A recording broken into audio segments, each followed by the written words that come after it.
Okay guys, it's Sonny, and I'm back here with another update on the Project Rebalance blog. So this is Thursday, August 18th. Jagex just released an update on the Rebalance blog. So I wanted to make a video, get into it, and share my thoughts on it like I had with the original blog. So starting off on the magic damage redistribution, the feedback is that the mage setup outside of the high-end gear was nerfed really hard by the occult. So let's say you're a mid-game player, you've got Arams, a trident, and an occult. Well, the occult getting nerfed, even with a slight buff to Arams, still leaves you at a worse place overall than you were before the nerf. So they've adjusted some of these percentages here. They added the 1% to Arams. They've nerfed the ancestral. They added an eternal boot percentage, which is important because with the change here, basically what they have, if you want the same max mage setup as you did pre occult nerf with a shadow, you would have to use eternal boots. So this is, a pretty big change. I mean, this basically is requiring you to bring a nine-way mage switch to bring Eternal Boots into, any piece of content. You'd be like raids, so Toa, for example, or Chambers of Xeric, anywhere you're doing kind of max efficiency mage setups, you would have to bring an additional switch. So, a lot of people are upset about this. I think, I don't want to hit on this too much because, my thoughts, they're still not really there on a solution. I don't think, this proposal here is at a consensus. And one of my kind of main issues with the way Jagex has handled these, multi-proposal QOL or balancing updates is they lump a bunch of different, bunch of different proposals together in one blog, and then let's say people, don't like the mage damage redistribution, they keep, issuing new versions of that. But at the same time, the other stuff in this blog that people do want, so for example, the Elder Maul buff, I would love to see the Elder Maul buff tomorrow. Personally, I think the buff is great. I want him to do it as fast as possible, but I don't want that to be held up because of this mage damage redistribution. So I think Jagex should just table this. I think there's a lot more that needs to get be done with this, and I think especially with the shadow, I think Jagex needs to finally take a look at the shadow and the scaling and balancing the shadow because where it is right now, I mean, a lot of the issues with this mage damage redistribution balancing has been because you have to balance around early game, mid game, and the trident, and you also have to balance around the shadow, which triples your mage damage and accuracy from the armor. So I think Jagex should just put a pencil in this, and this should be its own blog. I think maybe a month or two down the line, Jagex needs to come out with a new, hey, this is our plans to kind of fix mage because even outside of the shadow, mid game mage is just the DPS is terrible, right? Like a trident and the Sang, like I mentioned in the last one, isn't really much better at all than a trident. This right here also is, they're not buffing the Eladinis ward at all. So the Eladinis ward is like basically barely an upgrade over the what is this? The Odium ward, the Malediction ward.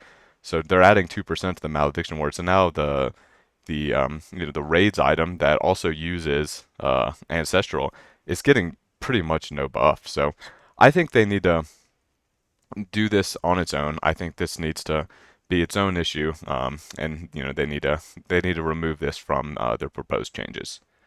So the next one, minimum hit changes. This is one I talked a lot about on the last video.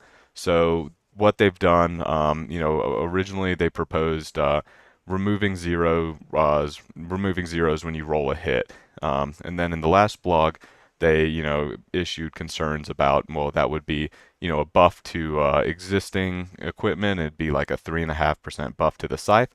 So they wanted to round down or decrease everyone's max hit by one. So you roll between one and whatever your old max hit was minus one. And yeah, I expressed my concerns on the last one. I mean, there were a lot of issues with that. People didn't like it. I didn't like it. So what they've done now, this is something I actually saw. I tweeted about. So they've changed zeros so that if you roll a zero as a hit, that gets changed with a one. So I think this is a good way to kind of show it here. So if you have a max hit of three, your damage goes. It used to be you could hit a zero, one, two, or three. So you could pass your accuracy check, still hit a zero. Now you would hit a one, one, two, and a three. So basically, they're doubling the amount of ones you would hit. So you will hit ones twice as often, and I know that was an issue Sebe kind of he brought up in his ramble. He was afraid of just making the game feel weird, seeing double the amount of ones. I think for the most part, this is more of a non-issue. I don't think this is that big of a deal. If you look at equipment, like for instance, if you have a max hit of 60, your chances of hitting a one on a max hit of 60 is like 1 in 61, right? So you have less than a 2% chance to hit a one. So an additional 2% chance of hitting a one. I don't think it's really going to make the game feel much different. I mean, I could be wrong, and maybe it would be good to get into the beta worlds and kind of try to see this, but I think at the end of the day, this is a really good proposal here. So what this change would do, so for instance, on this max hit of 3, you would buff the DPS of the player, going from this distribution here to this one would be about a 16.7% buff. And it scales down really fast. So if you have a max hit of 10, it's like a 1.8% buff. And then when you get a max hit of 60, it's like a 0.06% buff. So it's basically nothing at all at the higher levels. The scythe is, they expressed the concerns about the old proposal would, buff the scythe more than they wanted, and with this proposal, it would be about a 0.3% buff, so still really small. Shouldn't really be noticeable at all in the game. So I think this is a good. I think this is a really good proposal. So this will help early game combat feel a lot better. I mean, that 17% buff to this guy hitting threes, that's pretty significant, and it's even bigger at lower levels. So if you're hitting a max hit of 2, it's a 33% buff. So it buffs really low level combat a lot. It also takes away from, Dragon Warhammers hitting zeros but draining defense, so you can track that now, which is a huge quality of life change for endgame PVM. The other one here that I really didn't like, the Void Waker special attack. So they have they've basically doubled the accuracy. So originally they said we'll have 200% accuracy on the special attack, which with that accuracy, the Void Waker would have been just completely useless. I mean, you would not have brought it basically anywhere in the game. So they've changed it here. So they'd like to boost it to plus 400% or 5 times accuracy. It will remain extremely accurate, but allows to design NPCs in the future that might feature extremely high slash defenses and open the door for DPS special attacks. So I think, and I saw the calculations on here, so I'll pull those up right now. So you can see here on the left what the percentage of hitting with the changes are, and then what the percentages were with the 200%. So, the big ones here, where you're bringing the Void Waker right now is going to be at next, so now you'll have an 82% chance to hit. At next, that's still pretty low, and with this 82%, you still wouldn't bring Void Waker at all. And the next, you would just bring ZCB instead of Void Waker, so Void Waker would be still completely bend at next. 81% chance at Warden P3 is really low. And then you see here, I mean, like Kefri, 68% chance is this is super low numbers here.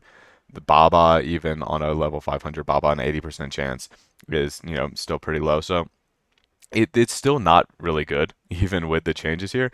And I think, and a lot of people have been saying that they just leave it alone. They've proposed it. I mean, they're saying, hey, we'll give it 5 times as much. And it's like, it's still not good. Even if you do 5 times as much accuracy, just leave it alone, keep the max hit. And I don't understand, they being able to having difficulty balancing. I think there are two things here. So one is it allows us to design NPCs in the future that might feature extremely high slash defenses. We just had a blog like 3 months ago where Jagex said, "Oh, the reason the scythe isn't good is because we've released all these monsters with super high slash defenses, so we're gonna start releasing monsters with lower ones in the future."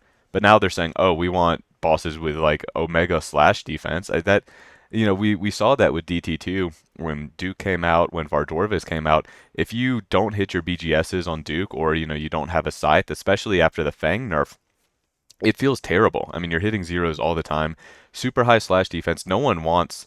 I don't know of anyone in the game who wants Jagex to go down the route of making monsters have incredibly high slash defense. No one likes Dragon Warhammer Scape, or really having the RNG of hitting your special attacks to make a monster killable. Like Tecton is still the worst monster in the game, and they nerfed the defense of Tecton 100 times by now.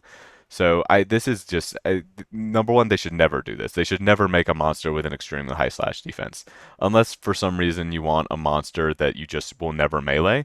Which in that case you don't need a super high slash defense. Just have a super high melee defense, and there you go. You solve the issue.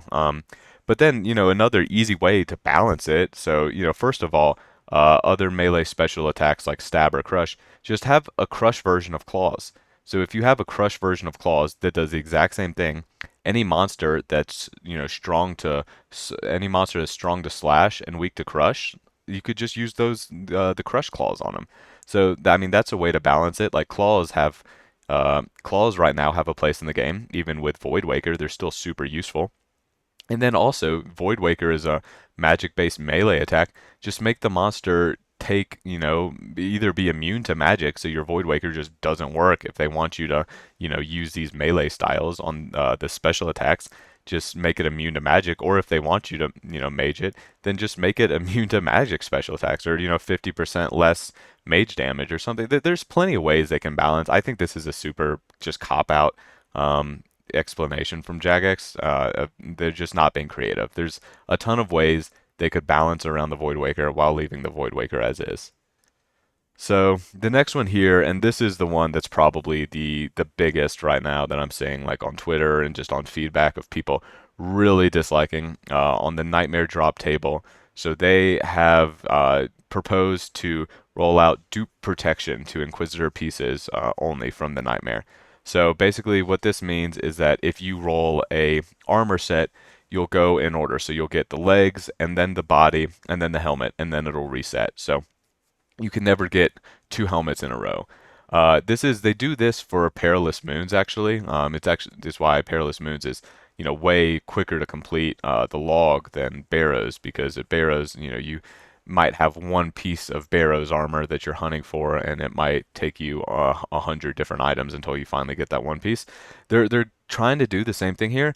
I just don't like it, and a lot of people don't like it, and I think it's really kind of it goes against kind of the spirit of old school RuneScape drop mechanics, which at the end of the day, this is an RNG game, and if you don't like the RNG aspect of the game, then I don't know. It's kind of like integral to the game, and I don't think they should change the RNG aspect. I mean, they've already kind of played around with doing stuff like this. So I mentioned at the Perilous Moons they have the drop protection, and I think for the most part that's fine, just because it's a mid game level piece of content. So if you want to make it like way shorter for irons or for collection loggers to do something that really is aimed to like level 80 so they can learn PVM, I don't think anyone cares about that. But at the DT2 bosses, for instance, they have some sort of kind of dryness protection with the way the ring drops work, and people really don't like that. I mean, I know I personally do not like having the three invisible ring drop rates, and it's just not fun. It's really especially unenjoyable if you're ever doing content day of release. So I remember when DT2 came out, I was doing Vordorvis, and you realize like the entire day goes by and no one has gotten a ring in the entire game. And so, once they kind of release the mechanics, you start to realize like, hey, well, what's the point of, unless you have 8 hours a day to play on release, the whole point of doing content on release is like, oh, I might get super lucky and get like a 1KC unique and sell it for a bunch of money, right? Like that's all the excitement behind the game. But with these kind of drop mechanics, like that's completely impossible. It's like, nope, I can't get lucky. It's impossible to get a 1KC one. I'll have to kill 600 of them before I even have a decent chance of getting the drop. So I think dry protection and this kind of anti-dryness and this dupe protection is really just, I mean, this is pure Ironman catering at the end of the day. This is all this is Ironman and collection log catering. So I don't like this at all. And then, also another thing I kind of wanted to touch on, the rates in Fasanis in general. I understand Nightmare has like disgustingly long rates to complete the content. So if you want to get every drop from Nightmare, it's going to take you like 1,000 hours or whatever the number is. It's super long. Why is that a problem? I really, I'm kind of the opinion now. I think that's fine. I know it's a long time to go, and I know that's like, oh, this is gonna take forever to do. But Corp, for example, finishing Corp is like a super long grind, and people don't complain. It's like an iconic part of the game. Like getting an Ellie on an Iron Man is just a flex. That's all it is. Like an Ellie is a super niche item, and you get it on an Iron, and you're like, oh, it's a super big flex. Like I either killed a bunch of corpse or I got super spoon, but it's still super cool to have. And why is Nightmare not that? Nightmare armor and the stabs and everything really from Nightmare, it's all niche. It's basically the exact same as an Ellie or a Spectral. Like Nightmare drops have the same use as a Spectral or an Arcane. They have a little more use than an Ellie, and Ellie's basically useless. But still, they're not like this isn't best in slot really for much stuff in the game. I mean, even with the buff they're looking at, the Inquisitor's armor and mace will still only be best in slot for killing for killing Fasanis and for killing Nightmare. So I don't see the issue of having long grinds in this game. I mean, Third Age takes years to complete. I mean, it's like impossible to complete.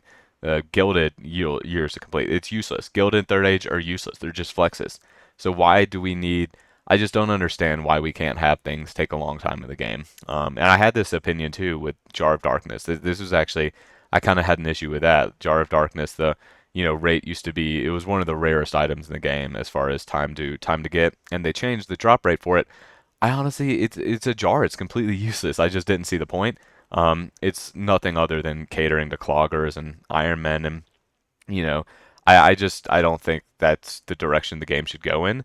I mean, I think making content with Ironmen in mind is a good idea. I don't think we should make I don't for instance I don't think we should make a raid where it's impossible for an Iron Man to do it because they can't be in a team. I think Jagex has done a good job of making content inclusive to all different account types except obviously Zerkers and Purers, which they hate. But other than that, I think it's fine to make content inclusive to them. But I don't think we should change the entire way drop mechanics work because of Iron Man. So yeah, that's kind of the biggest the biggest issue people had with this blog. Going forward on here on the Elder Maul, they're 25% accuracy to the special, so it's going to hit more. That's fine. That's a good thing actually. So it used to have basically the same accuracy as the Dragon Warhammer special. Now with this, it's 25% more accurate, and it's still going to be a little better. So I think this is a great change. Again, I would love for them to remove the mage portion of this rebalance, and even if they want to remove the nightmare portion for now, I'm fine with that. I want them to I want them to do this tomorrow if they could, honestly.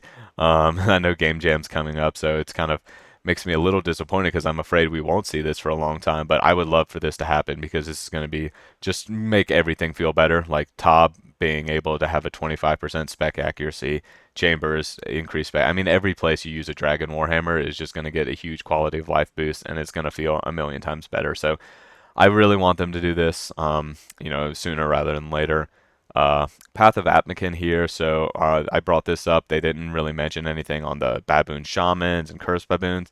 Basically, they're saying that they're not getting the one hit mechanics, so they're adding one hit mechanics to the ranger and the major and the meleeer baboon, and it won't get those mechanics for these, but they're removing the HP scaling. So if you're doing like a 5-man Toa, the baboon shamans will have the same HP as they did in a 1-man Toa, which is good because before they would scale with HP level, so they would just be like absolute like units and would just have so much health and super tanky, and so I think that's good to treat them like that. I still think you could give them the max hit weakness. I think that would still be fine, honestly. I mean, Monkey Room is still going to suck. Even with these changes, it'll suck less, just like it sucked a little less after they made the first changes. But I still think they could give it that changes. But as of now, this is fine. So yeah, and they're saying they're not going to update Beta World with these changes. I would like to see them update the Beta World with the damage rolling changes, where you're rolling ones instead of zeros, just because again I saw there was concern about how it would feel in game. So I think that's something that's important to test out and really understand how it feels in the game. But yeah, those are kind of all of the changes they've made from the original blog. So let me know what your guys' thoughts are. I'll be talking a little more about some of this stuff on Twitter. I've got some of the calcs I ran as well for the data for the from the calcs I ran for the hit max hit changes and min hit changes. So be sure to follow me on there. I'll link it in the description. And yeah, thank you for watching.